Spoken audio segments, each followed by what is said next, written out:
Have you ever felt that instant connection with an animal, as if they entered your life for a greater purpose? Imagine finding a desperate dog on a trail, begging you to follow a path that will forever change two lives. 85% of the most emotional animal rescue stories begin with a single decision: to follow or ignore.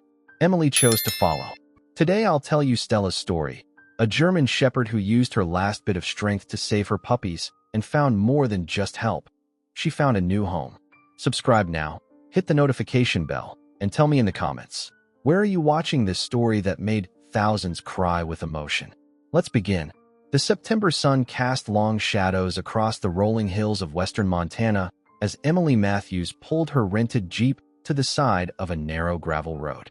At 32, with her chestnut hair tied back in a messy bun and tired eyes hidden behind sunglasses, she had fled the suffocating pace of her marketing job in Seattle, seeking solace in the vast emptiness of Big Sky Country.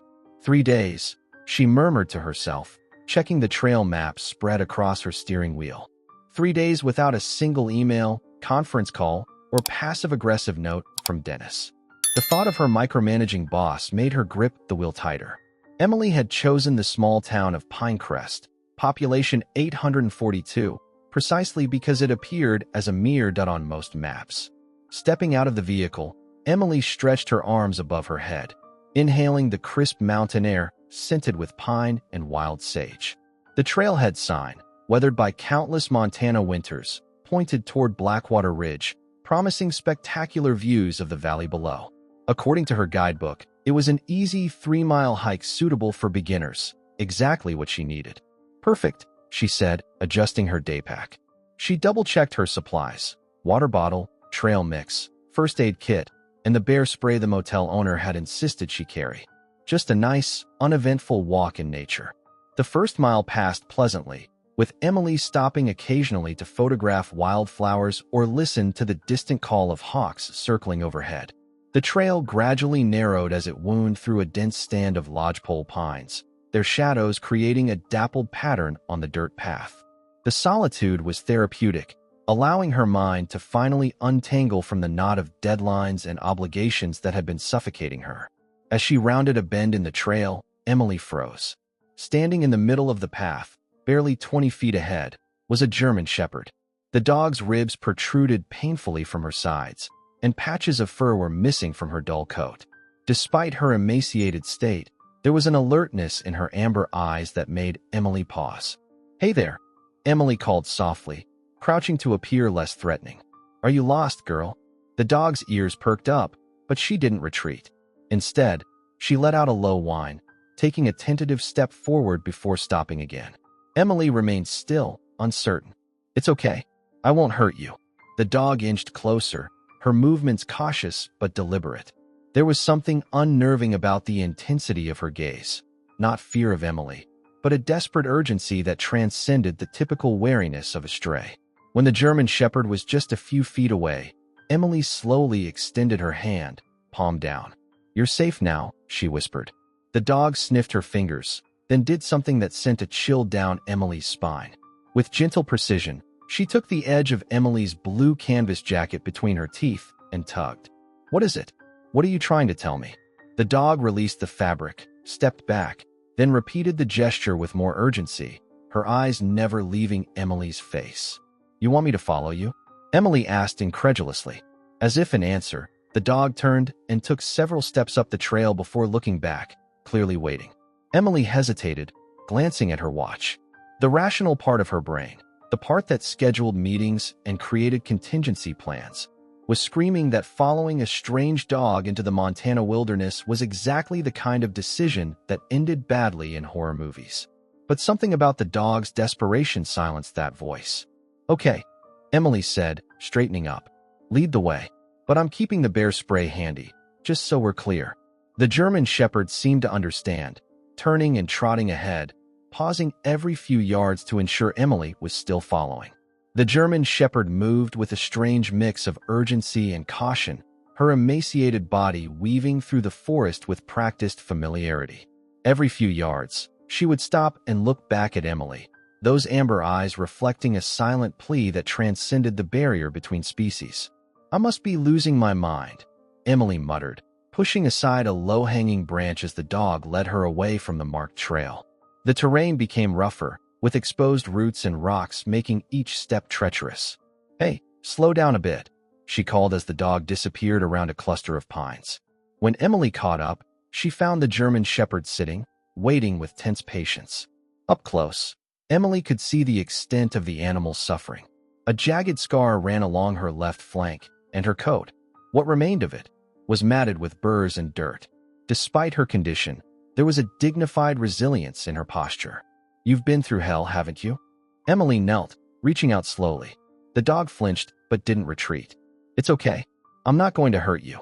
The dog watched her with cautious eyes, then once again took the edge of Emily's jacket between her teeth, this time with more insistence. Her pull was surprisingly strong for such a weakened animal. All right, I'm coming," Emily said, standing up. "But if you're leading me to a bear den, I'm going to be seriously upset." They continued through the increasingly dense forest, the afternoon light filtering through the canopy in golden shafts. Emily checked her phone. No service, as expected in this remote part of Montana. She marked their position on her offline map app, not wanting to become completely lost. After another 10 minutes of walking, the dog stopped abruptly, her body stiffening. A low growl rumbled from her throat as she stared into a thicket of wild raspberries. "What is it?" Emily whispered, instinctively reaching for her bear spray. The bushes rustled, and Emily's heart pounded against her ribs. Instead of a bear, however, a man emerged, tall, bearded, dressed in worn hunting gear and carrying a rifle slung over his shoulder. He seemed as surprised to see Emily as she was to see him. "You lost, ma'am."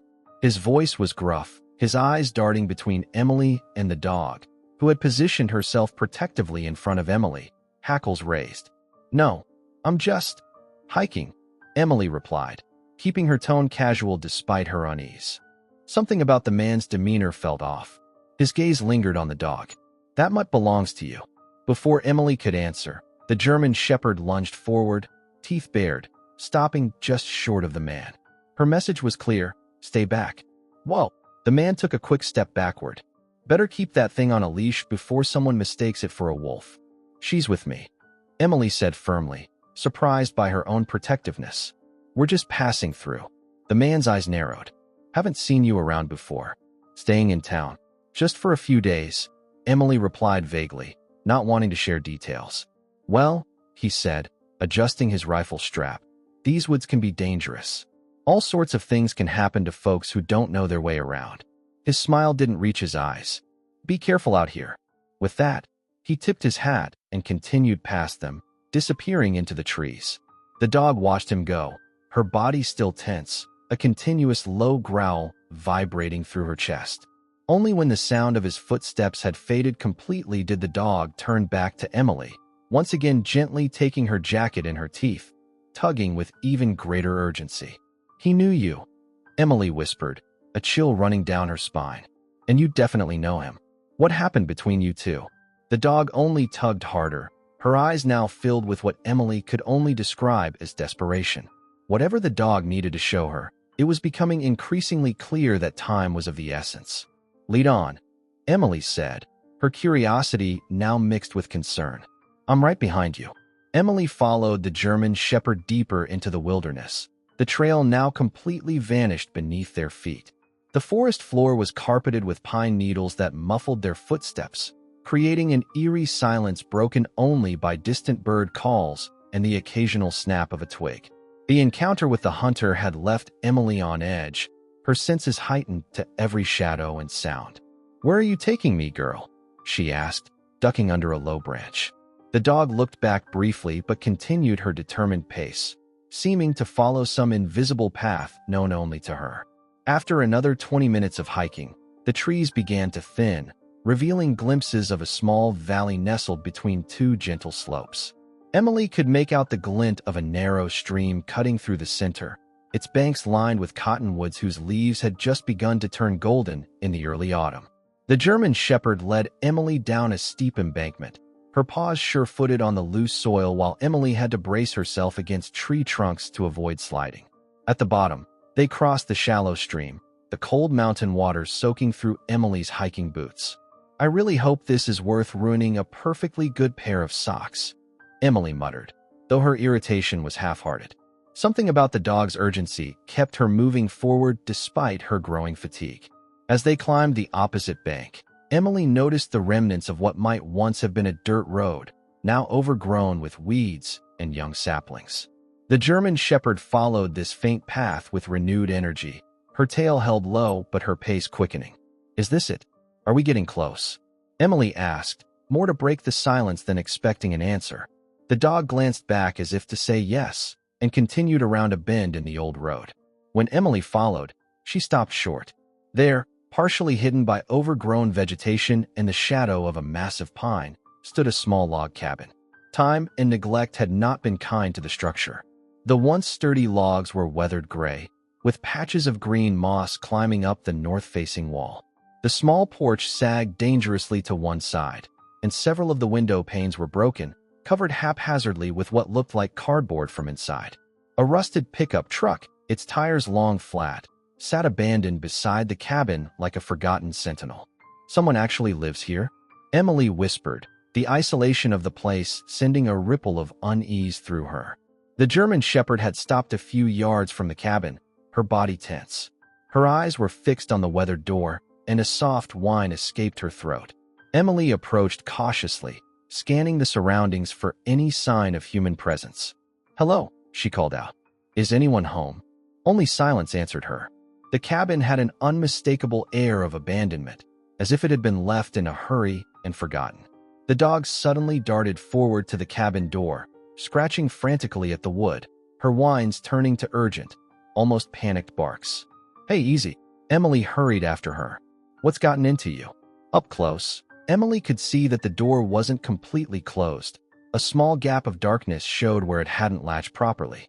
The German Shepherd continued to scratch and whine, occasionally looking back at Emily with pleading eyes. Emily hesitated, her hand hovering over the rusted doorknob. Every horror movie she'd ever seen flashed through her mind, warning her not to enter abandoned cabins in the middle of nowhere. "This is crazy," she said to herself. "Absolutely insane." Yet something, whether it was the dog's obvious distress or her own stubborn curiosity, made her reach for the door handle. "If something jumps out at me," she told the dog, "I'm blaming you." Taking a deep breath, Emily pulled open the creaking door, revealing the shadowy interior of the cabin.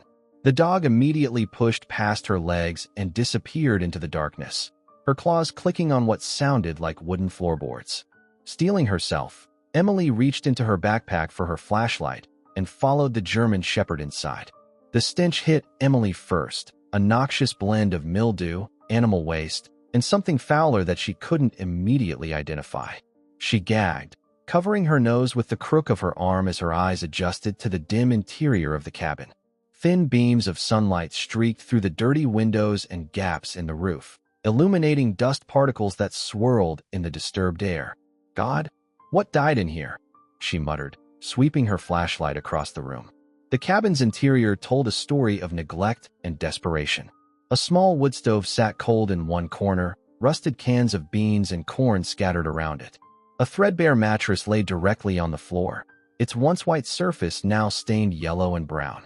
Empty liquor bottles formed a small mountain beside an overturned chair. But it was the far corner of the cabin that drew Emily's attention. The German Shepherd had disappeared into the shadows there, her whines now a continuous, heartbreaking sound. Emily directed her flashlight beam into the corner and froze. "Oh my God," she whispered, her free hand flying to her mouth. There, nestled in what appeared to be an old blanket inside a wooden crate, lay 3 tiny German Shepherd puppies. Their eyes were barely open, their small bodies so still that for a horrifying moment, Emily thought they were dead. Then, one of them twitched and let out a pitiful squeak that barely qualified as a whimper. The mother dog was frantically licking her puppies, nudging them with her nose, looking up at Emily with desperate eyes that seemed to plead, "Help them." Emily rushed forward, dropping to her knees beside the crate. The puppies couldn't have been more than 3 or 4 weeks old, but they were severely underweight, their small rib cages visible through patchy fur. 2 of them responded weakly to their mother's attention, but the third lay frighteningly still, its tiny chest barely rising with shallow breaths. "You poor things," Emily said, her voice cracking. She gently touched one of the puppies, its skin hot with fever under her fingertips. "What happened to you? Where's your owner?" Looking around the cabin with new eyes, Emily noticed details she'd missed in her initial scan. Along the far wall stood 3 rusty metal cages of different sizes, their doors hanging open. Dark stains marked the wooden floor beneath them. In the corner opposite the puppies, a collection of leather collars and chains hung from crude nails driven into the log wall. This isn't someone's home, Emily realized with growing horror. It's some kind of breeding operation. Or worse. The mother dog nudged Emily's hand, then moved to the weakest puppy, whining as she licked its tiny face. The message was clear, they were dying. "We need to get them out of here," Emily said decisively, shrugging off her backpack. She unzipped it, dumping out her trail mix and extra water bottle to make room. "We need to get them to a vet now." With gentle hands, she lifted each puppy, wincing at how light they felt. Almost weightless, like holding empty fur sacks. She placed them carefully in her backpack, creating a makeshift nest with her spare sweatshirt. "This is going to be okay," she told the mother dog, who watched her every move with intense focus. "I'm going to help them. I promise." As Emily zipped the backpack partway, leaving enough space for air, a sound outside the cabin made both her and the dog freeze. The crunch of tires on gravel and the distinctive rumble of a truck engine. The German Shepherd's reaction was immediate and terrifying.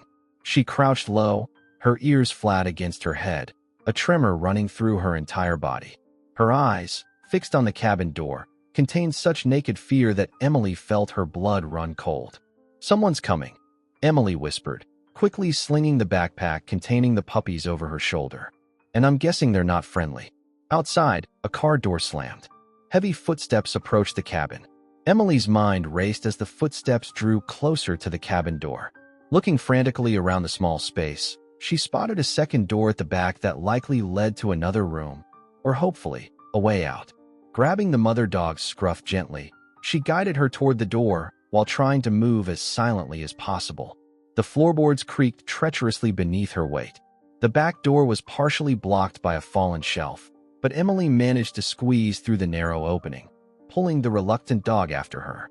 They emerged into what must have once been a small bedroom, but was now little more than a storage space for more cages, larger ones, stacked from floor to ceiling. "What the hell went on here?" Emily whispered, her flashlight revealing disturbing details: scratch marks on the inside of the cages, chewed metal bars, and dried bloodstains on the walls. At the far end of the room, a small window with broken glass offered their only escape route. The front door of the cabin creaked open just as Emily reached the window. She could hear a man's voice, rough and annoyed. "Damn kids again. Keep telling Mike we need a better lock on this place." Another voice answered, deeper and more menacing. "Check the back. Make sure all the stuff is still here." Emily's heart pounded as she carefully removed the remaining glass shards from the window frame. The dog, sensing the urgency, stood rigid beside her, eyes fixed on the door separating them from the intruders. "Come on," Emily mouthed, hoisting herself through the window frame. She landed outside with a soft thud, the backpack containing the puppies secure against her chest. The mother dog followed with surprising agility, leaping through the opening just as the door to the back room began to open. They crouched beneath the window, pressed against the cabin wall. Emily could hear the men moving inside, cursing as they stumbled over debris. "Someone's been here," one of them said. "Recently. The dogs are gone," the other replied, his voice sharp with anger. "Check outside. They can't have gotten far." Emily grabbed the mother dog's scruff again and began moving away from the cabin, staying low and using the overgrown bushes for cover. The forest edge was only about 30 yards away. If they could reach it without being seen, they might have a chance. They were halfway to the tree line when the back door of the cabin burst open. Emily froze, pulling the dog down beside her into a patch of tall weeds. "I don't see nothing," one man called out.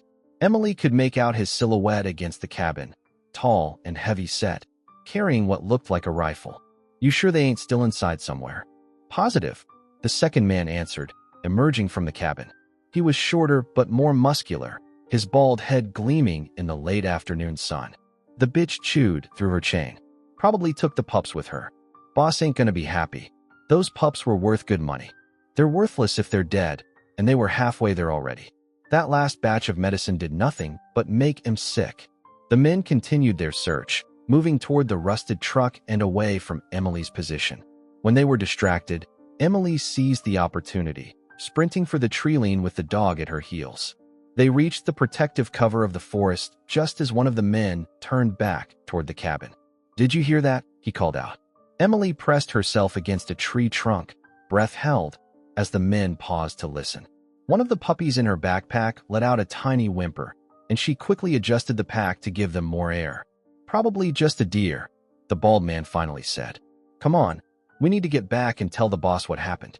He'll want to start looking for that dog right away. What about the other batch at the north property? We'll move him tomorrow. Can't risk losing any more." Emily waited, barely breathing, as the men returned to the cabin, gathered some items, and finally climbed back into their truck. The engine roared to life, and the vehicle bumped down the overgrown path, disappearing into the trees. Only when the sound of the truck had completely faded did Emily allow herself to breathe normally again. She knelt beside the mother dog, whose eyes remained fixed in the direction the truck had gone. "So that's who hurt you," Emily said softly, noticing for the first time a faded collar mark around the dog's neck, the fur worn away to reveal scarred skin. "Dog fighters? Illegal breeders?" The mother dog turned to look at Emily, then at the backpack containing her puppies. The message was clear. Whatever had happened here, they needed to get far away and fast. "You're right," Emily said, standing up and orienting herself. "We need to get back to town. Those puppies need help right now." The German Shepherd took the lead once more, this time heading in a different direction than they had come, apparently knowing a faster route back to civilization. Emily followed, the weight of the puppies in her backpack feeling heavier with each step as the reality of what she had stumbled upon sank in. The forest felt different on their return journey, more threatening, shadows stretching longer as the afternoon sun began its descent behind the mountains. Emily followed the German Shepherd, who moved with renewed purpose, occasionally circling back when Emily fell behind. "I know, girl. I'm going as fast as I can," Emily panted, adjusting the backpack against her chest. Inside, the puppies had grown quieter, which only heightened her anxiety. Every few minutes, she would pause to check on them, her heart skipping whenever one seemed too still until she could confirm the shallow rise and fall of its tiny chest. The mother dog had chosen a different route, steeper but more direct than their meandering approach to the cabin. Emily guessed they were heading roughly northeast, toward the small town of Pinecrest. Her phone still showed no service, but the GPS function confirmed they were moving in the right direction. "We're going to make it," Emily said, partly to reassure herself. "Just a little farther." As they crested a steep ridge, Emily's foot slipped on loose shale, sending her sliding several feet downward. She twisted instinctively to protect the backpack, landing hard on her shoulder with a cry of pain. The mother dog was at her side instantly, whining and nudging her face. "I'm okay," Emily gasped, pushing herself up with her good arm. A quick check of the puppies showed they were unharmed, though the jostling had startled them into weak cries. "That's right, guys. Keep fighting." The sound of running water soon reached their ears. They emerged from the trees to find themselves at the banks of a wider stream than the one they had crossed earlier, too deep to wade through. "Great," Emily muttered, looking up and down the bank for a crossing point. "Now what?"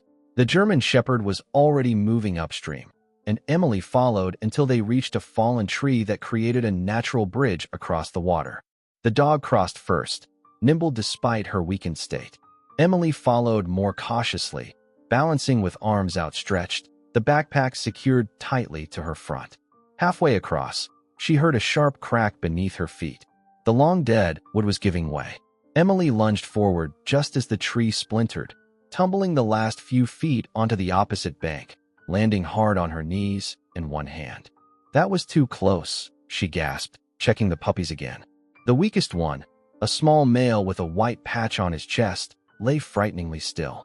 Emily gently stroked his tiny body with her finger, and after a heart-stopping moment, he twitched and took a deeper breath. "Stay with me, little guy," she whispered. "Just a little longer." The sun was setting when they finally broke free of the forest. Emily recognized the outskirts of Pinecrest about a quarter-mile ahead, the lights of the small town glowing warmly in the gathering dusk. Her legs were leaden with exhaustion, her shoulder throbbing where she had fallen, but the sight gave her a second wind. "We're almost there," she told the mother dog, who was now panting heavily, her tongue lolling from her mouth. "Just a little farther." They staggered down the final stretch of road, passing the "Welcome to Pinecrest" sign just as the streetlights flickered on. Emily's mind raced. Where would she find a vet at this hour in such a small town? She spotted an elderly man walking his terrier and rushed toward him. "Excuse me," she called, her voice raspy from exertion. "I need a veterinarian. It's an emergency." The man looked startled at her disheveled appearance and the skeletal German shepherd at her side. "Doc Winters is our vet," he said, pointing down the main street. 2 blocks that way, greenhouse with a white porch. He lives above his clinic." "Thank you," Emily gasped, already moving in that direction. The pain in her legs nearly forgotten. Emily ran the final 2 blocks, the mother dog somehow finding the strength to keep pace.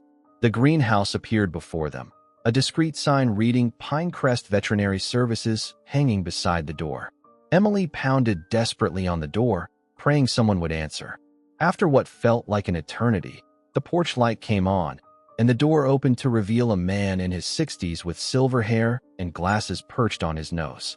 "We're closed until," he began, then stopped abruptly when he saw Emily's condition and the dog beside her. "Please," Emily said, unzipping the backpack to reveal the 3 nearly motionless puppies inside. "They need help. I think they're dying." Dr. Winters's expression changed instantly. "Get in here," he commanded, holding the door wide. "Quickly now." Emily stumbled through the doorway with the mother dog at her heels, the warmth of the clinic enveloping them as the door closed against the gathering night and the danger that lurked somewhere in the surrounding wilderness. The veterinary clinic smelled of antiseptic and pet shampoo, clean and clinical, a stark contrast to the filthy cabin they'd escaped from.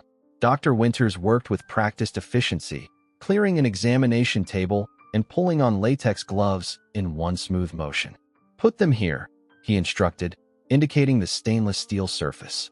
With trembling hands, Emily gently placed the puppies on the table, where they lay barely moving under the harsh fluorescent lights. Dr. Winters immediately began examining them, his weathered hands surprisingly gentle as he checked each puppy's vital signs. "Where did you find them?" he asked, his voice professionally calm but tinged with concern. "In an abandoned cabin in the woods," Emily explained, the words tumbling out. "Their mother, this dog, led me there. There were men. I think they're running some kind of illegal breeding operation or dog-fighting ring." The vet's eyes darkened as he glanced at the mother dog, who stood rigidly beside Emily, her gaze never leaving her puppies. "She's severely malnourished," he noted. "And those scars, consistent with fighting or abuse."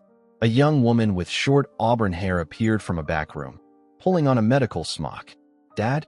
What's going on?" She stopped short at the sight of the puppies. "Hannah, we've got 3 critical cases here," Dr. Winters said. "Get me 4 fluids, the warming pads, and the glucose solution. And bring some water and food for the mother." Hannah nodded and disappeared into another room.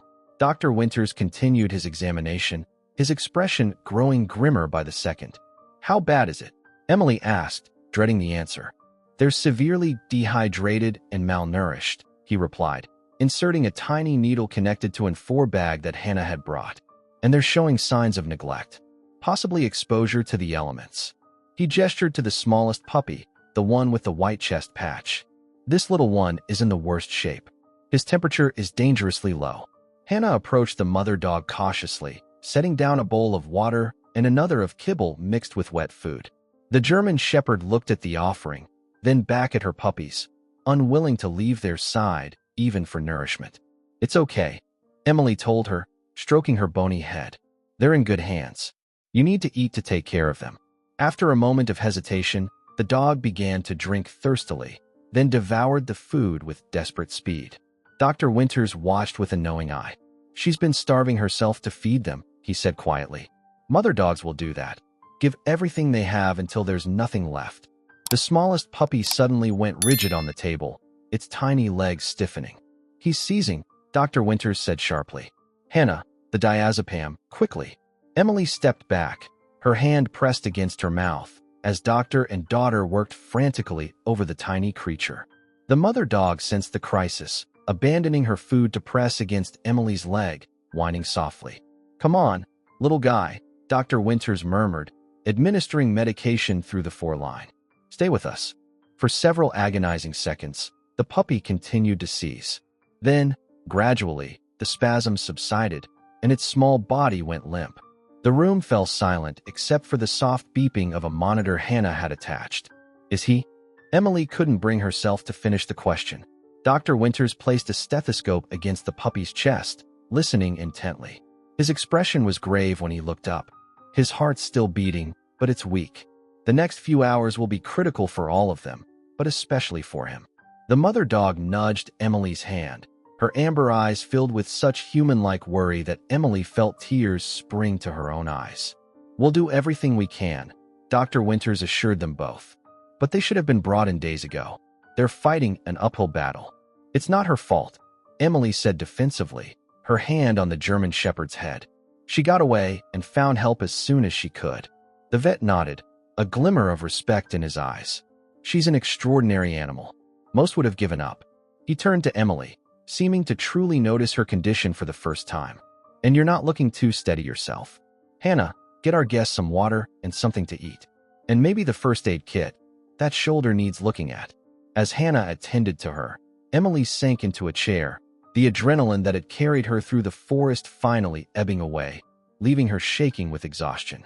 The mother dog lay at her feet, but her eyes never left the examination table where her puppies fought for their lives. "What's your name?" Dr. Winters asked as he continued to work. "Emily. Emily Matthews. I'm staying at the Pine Lodge Motel." "Well, Emily Matthews, you and this brave mama dog have given these pups their only chance." He adjusted an oxygen mask over the smallest puppy's muzzle. "Now we just have to hope it's enough."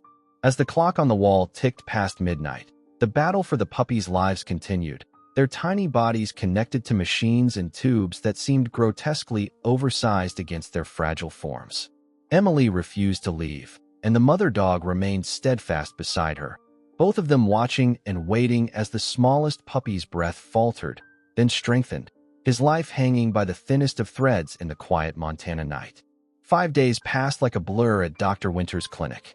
Emily canceled her flight back to Seattle, calling in sick to work with a vague explanation about a family emergency. She spent her days at the clinic, helping with the puppies and watching in amazement as they slowly began to improve. The smallest one, whom she'd started calling Scout, had been the last to turn the corner, but this morning he had finally taken formula from a bottle, his tiny mouth working with surprising strength. "You've got quite a fighter there," Dr. Winters remarked, watching as Emily cradled the puppy against her chest. They'd moved the recovering puppies to a padded enclosure in the corner of the exam room, complete with heating pads and soft blankets. The mother dog, whom Emily had named Stella, rarely left their side, her own condition improving steadily with proper food and care. "They all are," Emily replied, gently returning Scout to his siblings. Just like their mom. Hannah entered carrying a tray of coffee. At 26, she'd proven to be not only her father's capable assistant, but also a wealth of information about the darker side of Pinecrest. Over late-night vigils at the clinic, she had told Emily about rumors of an illegal dog breeding operation in the surrounding hills. Whispers of fighting dogs and puppies sold through underground networks for thousands of dollars. "The sheriff knows something's going on," Hannah had explained. "But it's hard to prove, and some people around here don't like outsiders poking into local business." Now, as Emily accepted a steaming mug from Hannah, Dr. Winters cleared his throat. "I've been meaning to ask you, Emily, what are your plans once these little ones are fully recovered?" The question caught Emily off guard. She had been so focused on the puppy's survival that she hadn't thought beyond the next medical milestone. "I don't know," she admitted. "I guess I assumed the sheriff would handle whatever happens with Stella and her puppies." Dr. Winters and Hannah exchanged a meaningful glance. "Sheriff Daniels is a good man," the vet said carefully, "but the county shelter is overcrowded, understaffed, and not equipped for special needs cases like these. And if these dogs are evidence in a criminal case, they could be held for months," Hannah finished. "In cages." Emily looked at Stella, who was gently grooming her puppies with maternal devotion. The thought of her being locked in a cage again after everything she'd endured was unbearable. "There has to be another option," Emily insisted. "Well," Dr. Winters said, "I might have one. My colleague in Helena runs a rescue specifically for abused animals. They have rehabilitation programs, foster homes." The conversation was interrupted by the jingling of the front door bell. Hannah went to check, returning moments later with a tight expression. "Dad, Sheriff Daniels is here, with two men who say they're looking for their missing dog." Emily felt a cold wave of dread wash over her. Stella, sensing the tension, was immediately alert, her ears forward and body stiff. Dr. Winters stood, straightening his lab coat. "Stay here with the dogs," he told Emily. "I'll handle this." But before he could reach the door, it swung open, and 3 men entered the examination room. Emily immediately recognized 2 of them, the bald, muscular man and his taller companion from the cabin. The third was an older man in a tan sheriff's uniform, his weathered face neutral beneath a wide-brimmed hat. "Doc," the sheriff nodded. "These gentlemen say one of their breeding dogs went missing about a week ago. German Shepherd, female. They've been searching all over the county." The bald man's eyes locked onto Stella, whose reaction was immediate and visceral. A deep growl rumbled from her chest, her body positioning itself protectively in front of her puppies. "That's her," the bald man said with a smile that didn't reach his eyes. "That's our Duchess. She seems real happy to see you, Tom," the sheriff remarked dryly, noting Stella's aggressive posture. Emily stepped forward, placing herself between the men and the dogs. "She's not theirs," she stated firmly. "I found her abandoned in the woods. She was starving, abused. Now hold on," the taller man interrupted. "We run a legitimate breeding operation outside of town. This dog is valuable stock that wandered off from our property. And those are our puppies," the bald man, Tom, added, taking a step forward. "Worth quite a bit of money. Those valuable puppies were nearly dead when they were brought in," Dr. Winters said coldly. "Dehydrated, malnourished, untreated for parasites. If that's how you treat legitimate breeding stock, I'd hate to see your rejects." The sheriff's expression hardened slightly. "Is that true, Doc? The pups were in bad shape. They wouldn't have survived another day," Hannah confirmed, pulling out a thick medical file. "We've documented everything, their condition, treatment, evidence of neglect and abuse. And you've got a cabin full of cages and blood stains to explain," Emily added, staring directly at the men. "I saw everything." The 2 men exchanged glances. The taller one regained his composure first. "Look, there's been a misunderstanding. We've had some staff issues, people not following proper care protocols. But that's our property and our dogs. Show me your breeding license and registration papers," Dr. Winters demanded. "We can provide those," Tom said smoothly. "They're back at the main property." The sheriff folded his arms. "I'd like to see those, along with health certificates for all your animals. Tomorrow morning, my office, 9 a.m. "Of course," the taller man agreed, though his jaw tightened. "But we'll be taking our dog and puppies now. We have rights." "Actually," Dr. Winters countered, "under Montana law, I have the authority to place these animals under protective hold if I suspect abuse or neglect. I'm exercising that authority now." Tom's face darkened with anger. "You can't do that." "He can," the sheriff interrupted. "And given what I'm hearing, I'm inclined to back his decision until we sort this out." He turned to the 2 men. "Tomorrow morning, gentlemen, with all your paperwork." The men had no choice but to retreat, but as Tom reached the door, he turned back to Emily with a cold stare. "This isn't over. Those dogs are ours, and we protect what's ours." After they left, the sheriff removed his hat, running a hand through his gray-streaked hair. "Doc, I hope you know what you're doing. The Blackwood brothers have friends in the county." "I know exactly what I'm doing, Jim," Dr. Winters replied grimly. "And so do you." When the sheriff had gone, Emily sank into a chair, her legs weak with relief and lingering fear. Stella approached, resting her head on Emily's knee, her amber eyes filled with unmistakable gratitude and worry. "It's not over, is it?" Emily asked, looking between Dr. Winters and Hannah. "No," the vet confirmed solemnly. "Those men won't give up that easily. And neither can we." The morning after the confrontation at the clinic, Emily awoke to urgent knocking on her motel room door. She'd spent a restless night. jumping at every sound outside her window, half expecting to see the Blackwood brothers lurking in the shadows. Stella had stayed with her, sleeping on the thin carpet beside Emily's bed while the puppies remained at Dr. Winter's clinic for continued care. "Who is it?" Emily called, pulling on a sweatshirt. Stella was already alert, her ears forward but without the growl of fear that had accompanied the Blackwoods' appearance. "It's Hannah," came the reply. "Dad sent me. We need to talk, now." Emily opened the door to find Hannah standing there, her face tense. "The Blackwoods didn't show up at the sheriff's office," she said without preamble. "And Dad just got a call from Sheriff Daniels. Someone broke into our storage shed last night and stole medication." Emily's stomach dropped. "You think it was them? Who else?" Hannah glanced at Stella, who had come to stand by Emily's side. "Dad thinks they might be planning something. They know they can't take the dogs legally now, so they might try another way." Emily finished, a chill running down her spine. Within half an hour, they were back at the clinic. Dr. Winters was on the phone, his normally kind face hardened with anger. The puppies were in their enclosure, now moved to a more secure back room. "I understand, Jim," the vet was saying as they entered, but without proof. "Yes, I know how it works." He hung up with a frustrated sigh. "Sheriff Daniels says his hands are tied. The Blackwoods claim they were at their main property all night, 30 miles from here, and they have witnesses to back them up." "Of course they do," Hannah muttered. Emily knelt beside the puppy enclosure, checking on the little ones. They were more active today, squirming and squeaking as they sensed their mother nearby. Stella immediately went to them, sniffing each one carefully. "What do we do now?" Emily asked, watching as Scout, the smallest puppy, struggled to crawl toward his mother's warmth. Dr. Winters ran a hand through his silver hair. "I've called my colleague in Helena. She can take Stella and the puppies into her rescue program as soon as they're strong enough to travel." "When would that be?" Emily asked. "Another week, maybe 2 for the little one." He nodded toward Scout. "The problem is keeping them safe until then." A black SUV pulled up outside the clinic, visible through the front windows. All 3 of them tensed, but it was Sheriff Daniels who emerged, his expression grave as he entered the building. "Morning, folks," he said, removing his hat.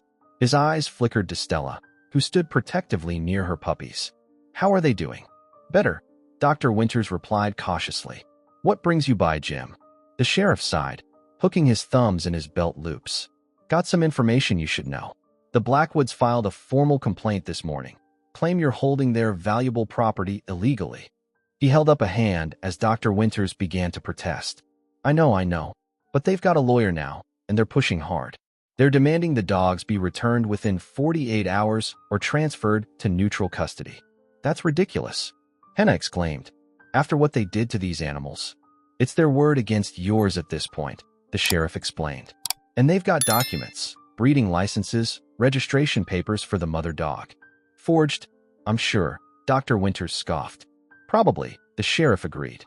"But it'll take time to prove that. Time these puppies might not have if they're handed over to the wrong people." Emily felt a surge of protective anger. So they abused these dogs, nearly killed the puppies, and now they might get them back because they have paperwork? "Unfortunately, in the eyes of the law, dogs are still property," Sheriff Daniels said grimly. "Unless we can prove criminally negligent treatment, which we can," Dr. Winters insisted. "With evidence that will stand up in court," the sheriff finished. "And your word alone isn't enough. We need something concrete." A heavy silence fell over the room, broken only by the soft whines of the puppies. Emily's mind raced, thinking back to the cabin, the cages, the blood stains, all the evidence they needed, sitting out there in the woods. "What if we could show you the cabin?" she suggested suddenly. "Take you there, show you what I saw?" The sheriff considered this. "If what you're describing is there, it would certainly help build a case. But if the Blackwoods realize we're onto that location, they might clean it out before you get there," Hannah finished. "Or worse," Dr. Winters added quietly.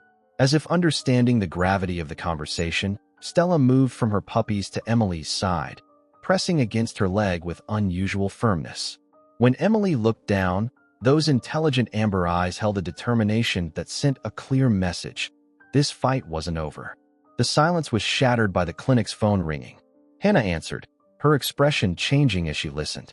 "It's for you," she said to Emily, holding out the receiver. "Says he's your boss?" Confused, Emily took the phone. "Hello. Emily, it's Dennis." The familiar voice of her Seattle manager filled her ear, his tone unusually conciliatory. "Your cousin called the office, said you had a family emergency. I just wanted to check if everything's okay and when you might be back." Emily blinked in confusion. "My cousin? I don't have a—" She stopped, a chill running through her. She hadn't told anyone at work where she was staying, only that she was taking a weekend trip to Montana. "He said he's at the motel with you now," Dennis continued. Seemed concerned. "Gave me the number there." Emily's eyes met Sheriff Daniels, a silent alarm passing between them. "Dennis, I need you to listen carefully. I didn't call anyone, and I don't have a cousin in Montana. Someone's trying to find me." There was a pause on the line. "What?" "Emily, what's going on?" "I can't explain right now, but this is important. Don't give anyone else information about me. Not my address, not my emergency contacts, nothing. Please." After hanging up, Emily explained the situation to the others. Sheriff Daniels immediately pulled out his radio, dispatching a deputy to check the motel. "They're looking for you now," he said grimly, "which means they see you as a threat." A black pickup truck cruised slowly past the clinic, the driver's face obscured but unmistakably scanning the building. Stella growled low in her throat, the sound vibrating through the room. Dr. Winters made a decision. "We need to move the dogs. Today. Hannah, call Marjorie and Helena. Tell her it's an emergency." He turned to the sheriff. "Jim, can you provide an escort? At least to the county line." The sheriff nodded. "I can do that much." "I'm coming too," Emily said firmly. It wasn't even a question in her mind. As they hastily prepared for departure, gathering medical supplies and preparing a transport crate, Emily knelt beside Stella, who was watching her with those knowing eyes. "We're going to get you somewhere safe," she promised, stroking the dog's scarred head. "I won't let them take you back." Stella leaned into her touch, and in that moment, Emily realized with absolute clarity that she couldn't bear to part with this brave dog and her puppies. Somehow, in less than a week, they had become intertwined in her life in a way she couldn't explain but couldn't deny.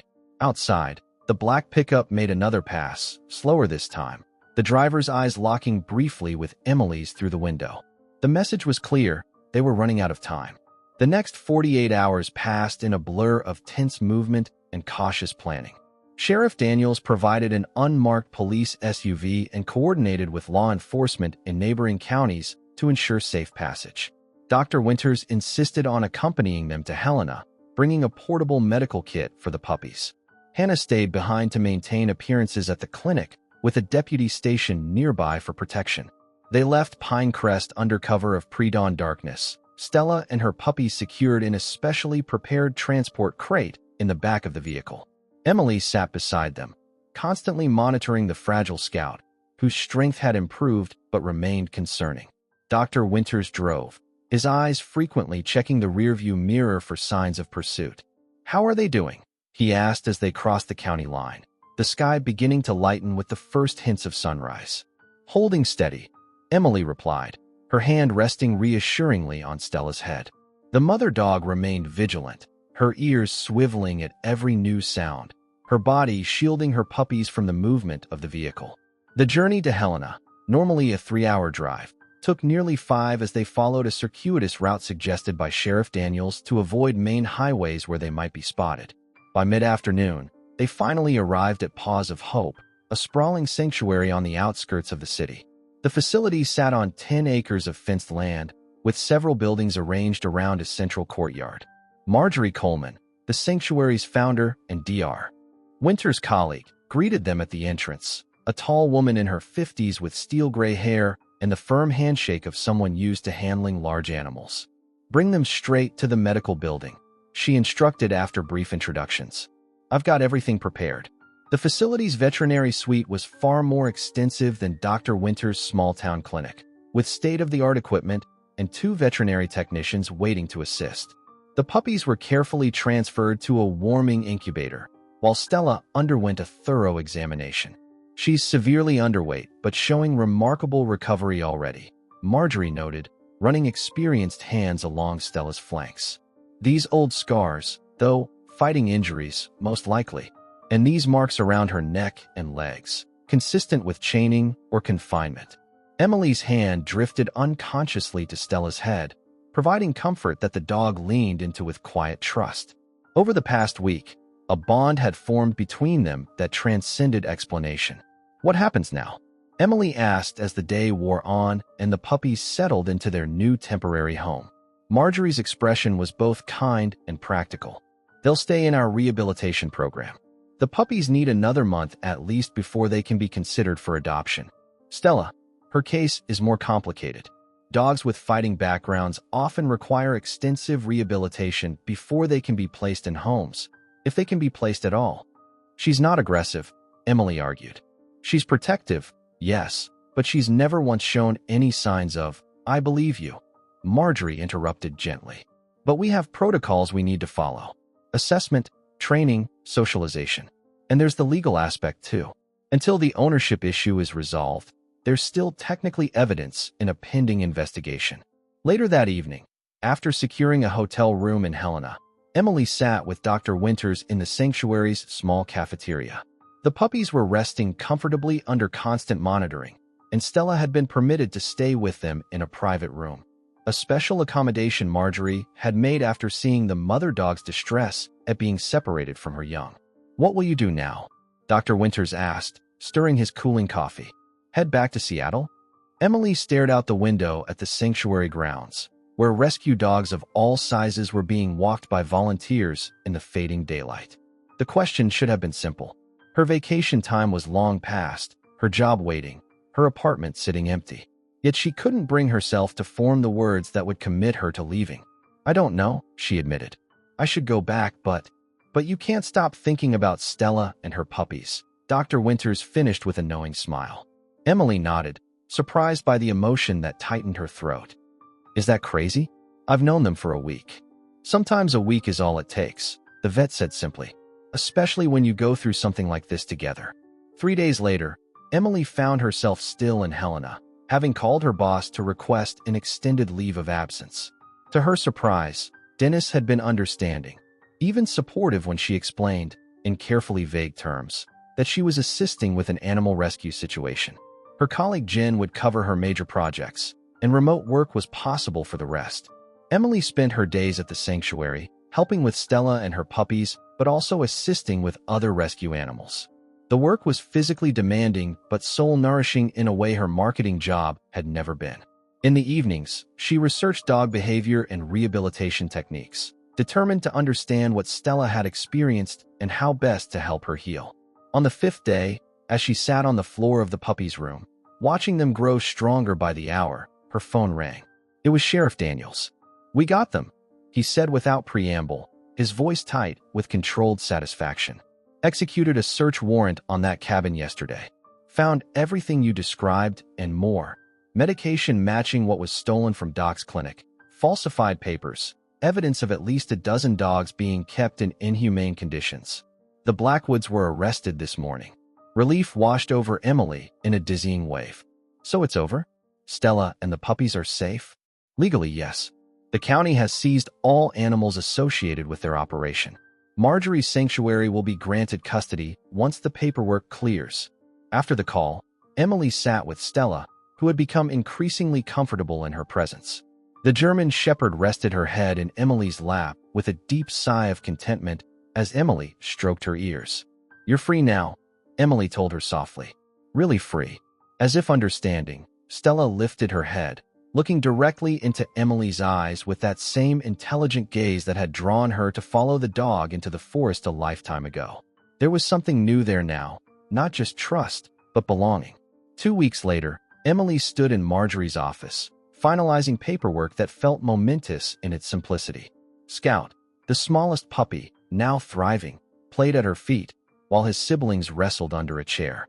Stella watched them with the relaxed posture of a mother who no longer feared for her children's safety. "Are you sure about this?" Marjorie asked, though her smile suggested she already knew the answer. "Taking on 4 dogs is a huge commitment. And your life in Seattle." "I've given notice at my apartment," Emily replied, signing the last adoption form. "And found a pet-friendly rental with a fenced yard outside Helena. Dennis has agreed to let me work remotely indefinitely." She looked down at Stella, who pressed against her leg with familiar warmth. "Some decisions make themselves." as Emily knelt to clip a new leash on Stella's collar, a soft leather one that would never leave marks. The German Shepherd did something she had never done before. She gently rested her head on Emily's shoulder, a canine embrace that spoke volumes. For the first time since Emily had found her on that forest trail, Stella's body held no tension, no fearful vigilance. "Ready to go home?" Emily asked softly. Stella's tail wagged in a slow, deliberate arc, not the frantic motion of an anxious dog, but the measured response of one who knew, with absolute certainty, that she was exactly where she belonged. Outside, the Montana spring had painted the hills in vibrant green, the air fresh with possibility. Emily loaded her new family into her car, Scout and his siblings secure in their travel crate, Stella taking the passenger seat with dignified composure. As they drove away from the sanctuary, Emily caught a glimpse of Stella in the rearview mirror, the German Shepherd's gaze fixed not on what lay behind, but on the road ahead, her eyes bright with the promise of a future neither of them could have imagined when they first met on a forest trail just 1 month ago. "We made it," Emily said, reaching over to touch Stella's scarred head with gentle fingers. "We really made it." Stella turned to look at her, and in that moment of connection, Emily knew that their story, improbable, unexpected, and profound, had only just begun. Leave a like, subscribe to the channel, turn on the notification bell, and if you've watched this far, comment "I watched this far" and leave your opinion about this story. Oh, and don't forget to watch the next video that appears in the end screen. It's very exciting.